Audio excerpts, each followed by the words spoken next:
시청자 여러분 안녕하십니까. 청주시 청원구 선거방송 토론위원회가 주관하는 제21대 국회의원 선거 청주시 청원구 후보자 방송연설회 사회를 맡은 이영락입니다. 이 연설회는 공직선거법 제82조 2에 따라서 청주시 청원구 국회의원에 출마한 후보자들의 정책과 공약을 들어보기 위해서 마련했습니다.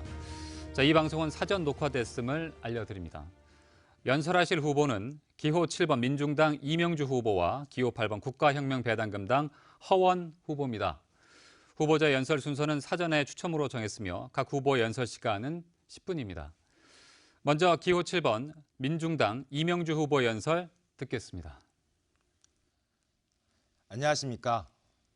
과거 국민들이 이정희당이라고 불렀던 무상의료, 무상교육 실현에 앞장서왔던 민주노동당, 통합진보당을 이은 민중당 청주 청원구 후보 기호 7번 이명주입니다. 재난이 발생하면 없는 사람들이 더 큰 고통을 받게 됐는데 지금이 딱 그렇습니다. 비정규직 노동자, 소상공인들, 서민들 생계가 참으로 어렵습니다. 민중당 이명주는 재난기본소득으로 모든 국민에게 100만 원을 지급할 것을 처음부터 주장하였습니다. 한 발 더 나아가 민중당 이명주는 이번 기회를 통해 공공의료 체계를 시군까지 더 확대해야 한다고 주장합니다. 2015년 메르스, 20년 코로나 이후에는 이런 문제 또 발생할 가능성이 매우 높습니다. 공공의료 체계로 막아내고 국민을 안정시키는 국가적 대비책 만들겠습니다. 저 이명주는 청주에서 30년간 사회운동, 진보정당 운동을 하였습니다. 20, 30대에는 학생운동과 청주 청년회 회장을 하면서 지역 청년들과 함께 청년운동과 사회봉사활동을 하였습니다. 15년째 매년 12월에 진행되고 있는 사랑의 몰래산타를 제일 먼저 기획하고 한 사람입니다. 30, 40대에는 자주, 민주, 평화, 평등한 사회 건설을 위한 진보정당 활동을 하였습니다. 여성장애인 인권활동, 비정규직 노동 관련 투쟁, 민주노동당, 통합진보당 사무처장을 하였습니다.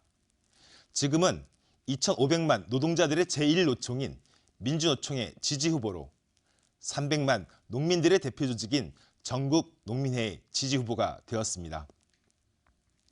지금 국민들이 느끼는 한국 사회 최대의 문제가 불공정, 불평등, 대물림 특권 문제입니다. 불공정, 불평등으로 점철된 부의 양극화 사회구조 바꿔야 하지 않겠습니까? 기호 7번 민중당 이명주로 이뤄주십시오. 저는 자주적인 나라, 평등한 사회를 만드는 것이 제 삶의 목표이고 지난 30년간 실천해 왔습니다. 앞으로도 그럴 것이고요. 그런데 미래통합당은 말할 것도 없고 지난 3년간 무엇이 크게 바뀌었습니까? 억울하게 죽은 세월호 사건이 해결이 돼가고 있나요? 억울하게 감옥에 간 자주정치인 통합진보당 이석기 의원이 석방이 되었나요? 시행령 하나면 될 전국 교직원 노동조합의 합법화 왜 3년 동안 안 되고 있습니까? 위험의 외주와 김용균법 이거 통과되었는데 정작 발전소 업무와 현장은 예외가 되고 건설기계 사고에 대한 원청 책임도 예외로 되어버렸습니다. 최근 꼼수 비례정당 만들어서 소수정당, 진보정당 죽이는 거 보면 말도 안 나옵니다. 2020년 1월 9일 여야는 데이터 3법 통과시켰습니다. 국민들의 개인정보와 질병정보가 기업 간 익명으로 거래가 되게 되었습니다. 문재인 정부는 힘이 없어서 안 한 것이 아니라 못한 것이 아니라 반노동 정책만큼은 미래통합당과 똑같이 해버렸습니다. 잘못된 것을 바로 잡는 것, 제가 진보정치를 하는 이유입니다. 세월호 사건과 촛불혁명을 겪은 한국 사회는 새로운 패러다임의 시대로 바뀌고 있습니다. 이윤보다는 생명, 효율보다는 안전, 경쟁보다는 협동, 속도보다는 방향이 중시되는 사회로 바뀌어야 합니다. 저는 제일 먼저 발암물질 공유기업 특별법 제정하겠습니다. 북이면 소각장 주변 지역에 대한 암 환자 60명 제한으로 북이 주민들, 청주 시민들 불안에 떨고 있습니다. 전국 폐기물 청주 소각 비율이 18%인데 너무 많지 않습니까? 주민 불안이 엄청 많은데 또 오창 후기리 폐기물 소각시설 금강유역청에서 승인했습니다. 발암물질 대량 발생 기업 유치해놓고 일자리 창출했다고 자랑하는 정치인, 청주시에 핵발전소 한 기에 맞먹는 LNG 발전소 짓는 거 도와주는 정치인, 이를 뒷받침하는 행정관료들 싹 다 바꿔야 되지 않겠습니까? 삼성도 안 하는 짓을 SK가 하게 냅두면 되겠습니까? 민중당이 최초로 제기해 소각장 주변 지역에 대한 건강 영향 조사를 환경부로부터 이끌어냈습니다. 폐기물 처리 시설 설치 촉진 및 주변 지역 지원 등에 관한 법률 제2조 적용 대상에 민간이 설치하는 폐기물 처리 시설 포함시키게 되면 소각장 집중 문제 다소 해결에 기대할 수 있습니다. 선거에 임박해서 발의한 다른 두 정당의 후보들 법률 개정안 꼼꼼히 보았습니다.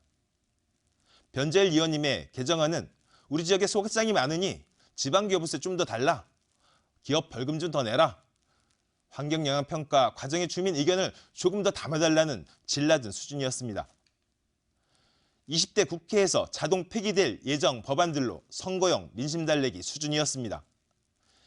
민중당 기호 7번 이명주는 폐기물 처리업체 허가와 관리 주체를 지방정부가 아니라 중앙정부가 더 강하게 컨트롤할 수 있도록 법 제정하겠습니다. 소각장 폐쇄시키겠습니다. 0.1% 특권층, 자산몰수, 서민 재분배로 사회 대개조 시작하겠다는 슬로건을 내걸었습니다. 한국 사회의 가장 심각한 문제, 불평등에 있으며 그 근원은 자산에 대한 불평등 아니겠습니까?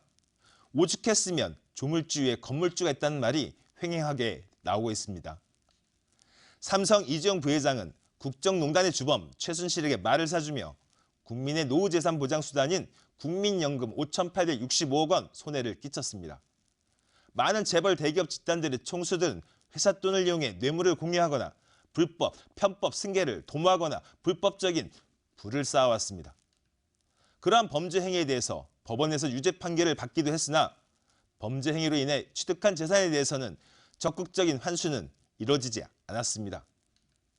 범죄수익 환수법은 이러한 불공정 자산에 대한 몰수를 말합니다. 기호 7번 민중당 이명주는 범죄수익 환수법, 일명 삼성 이재용법 만들겠습니다. 두 번째로 농민수당 법제화하겠습니다. 농업, 농촌, 농민의 사회적 가치를 인정하는 농민수당이 충북 이시종 도지사한테 관시를 받고 있습니다. 농민들이 지난 70년간 이 땅의 식량 주권을 수해온 국민들이고 농산물 가격 폭락과 WTO 개발도상국 지위로 포기로 농민들 살기 더 어려워졌습니다. 최근 코로나 사태로 식량 수출 국가들은 식량 수출을 금지하고 있습니다. 우리 농업을 지켜온 농민들에게 국가는 이제 제대로 된 대우를 해줘야 합니다. 민중당 이명주는 전농 충북도연맹과 함께 농민수당 법제화 반드시 하겠습니다. 매년 농민수당 360만 원 지급하도록 농민수당 법제화 법 만들겠습니다. 0.1% 특권층이 대한민국 부의 30%를 독차지하고 있습니다. 상위 1%가 전체 토지의 51.5%를 소유하고 있습니다. 화력발전소 비정규직 노동자 김용균, CJB 청주방송 이재학 PD와 같은 청년들이 비정규직으로 숨막혀 죽었습니다. 가계부채가 1,600조인데 기업이 사내유보금은 1,600조나 쌓아두고 있습니다.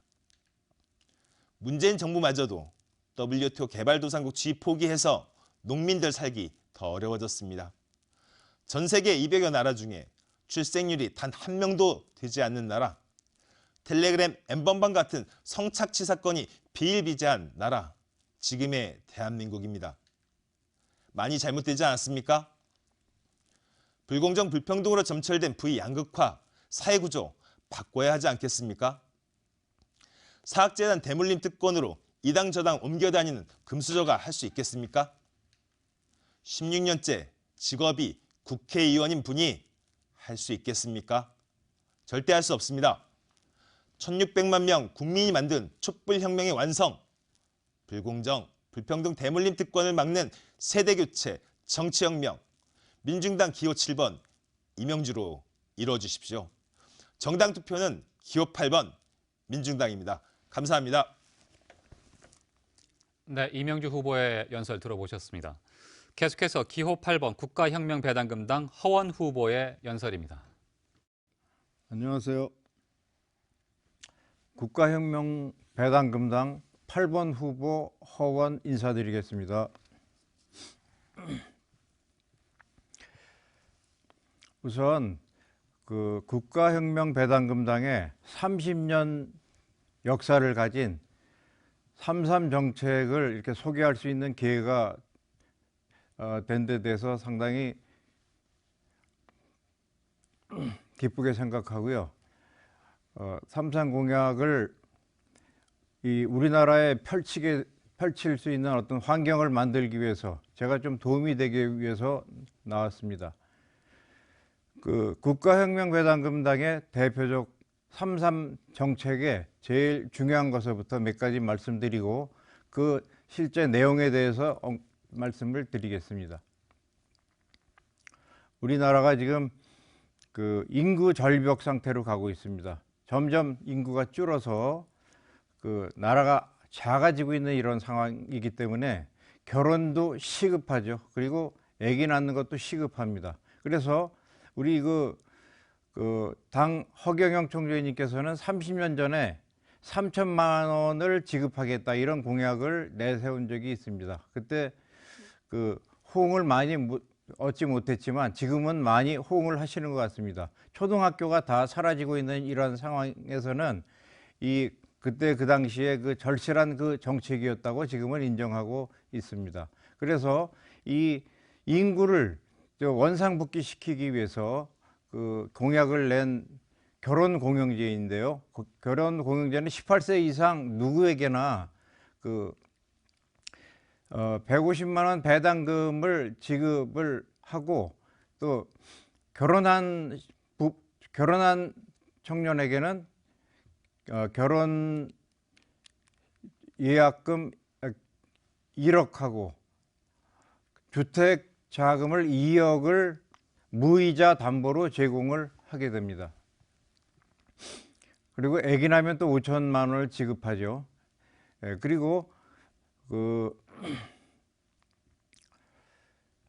자본주의의 과도한 발달로 이제 부자는 더욱더 과도한 부자가 되고 가난한 사람은 더욱더 그 빈곤의 악순환에 시달리는 이런 상황이 되었습니다. 이런 상황에서 국민 배당금 150만 원을 지급하는 것은 기본소득으로서 안정된 생활을 누구나 누릴 수 있게, 누구나 중산층을 누릴 수 있게 150만 원을 지급하게 되는 것입니다. 그리고 65세 이상의 노인에게는 70만 원을 추가로 더 지급해서 220만 원을 지급하게 되겠습니다. 그리고 이 코로나 대처 자금으로 그 정부에서는 20조 원 정도를 세워서 100만 원을 빌려준다, 뭐 이런 정책을 세우는 것 같습니다. 그런데 여기 그 국가혁명당의 근본적인 정책은 1600조나 되는 가계부채를 어떻게든지 해결하려는 의지가 있기 때문인데요. 누구에게나 18세 이상 누구에게나 1억을 지급하게 되겠습니다. 그렇게 되면 1600조나 되는 가계부채가 대다수 이렇게 해결이 되는 그러한 결과를 가져올 수 있을 거라고 생각합니다. 국민 배당금을 매월 평생 지급하는 제도는 이러한 극단의 망국적 현상을 자연스레 해소하는 특별한 처방이 될 것입니다.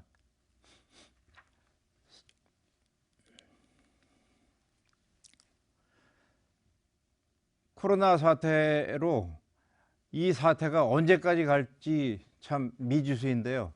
이러한 이 막막한 상황을 타결할 수 있는 그 1억 지불을 하는 이러한 정책이야말로 근본적으로 해결할 수 있는 이런 방법이라고 보고요. 기타 3.3 공약 중에 그 그 신용불량자 있죠. 신용불량자에게는 20년 무이자로 그 자금을 부여하는 방식이고요. 그리고 지금은 징병제이지만은 모병제를 도입을 해서 한 달에 200만 원씩이라도 받아서 그 제대를 할 때쯤 되면은 사업 자금이라든지 부모님의 선물을 가져갈 수 있는 이러한 정책이 또 있습니다. 우리 국민의 1600조의 가계 부채 해소에 지대한 기여를 할 것이고, 이러한 그 발목 잡는 이러한 그 부채 문제, 이자를 내다 보면은 돈 쓸 게 없어요. 그러니까 경기가 계속 침체가 되는데, 이러한 근본적인 원인을 해소할 수 있는 과감하면서 적극적인 방법이라 이것을 소개해 드렸습니다. 그리고 연애 공영제가 있는데요. 출산이나 연애도 국가에서 관장을 한다는 것이죠. 그래서 매달 그 청춘 남녀가 모임에 나오면 20만 원을 지급해 드리는 연애 공영제를 도입을 하고요. 또 장례도 공영제로 그 장례식장에 1,000만 원을 보내서 그 장례를 원활하게 치를 수 있도록 하는 이러한 정책을 가지고 있습니다. 이 3.3 정책은 그 단방적인 처방이 아니라 전체적인 이 우리 국가의 마이너스 상태를 플러스로 올릴 수 있는, 그러니까 그 병든 사람의 그 중환자의 그 상태, 중환 상태를 하나하나 전체적인 시스템으로 처리할 수 있는 그러한 정책으로, 이 정책을 시행을 하면은 우리나라의 그 모든 문제가 해결이 될 수 있지 않나 이렇게 생각을 해보면서 이상 소개해 드렸습니다. 감사합니다. 네, 허원 후보의 연설 들으셨습니다. 이 연설회가 청주시 청원구를 대표할 일꾼을 선택하는 데 있어서 유권자 여러분에게 도움이 됐기를 바랍니다. 이상으로 청주시 청원구 선거방송 토론위원회가 주관하는 국회의원 후보자 방송 연설회를 마치겠습니다. 시청자 여러분 고맙습니다.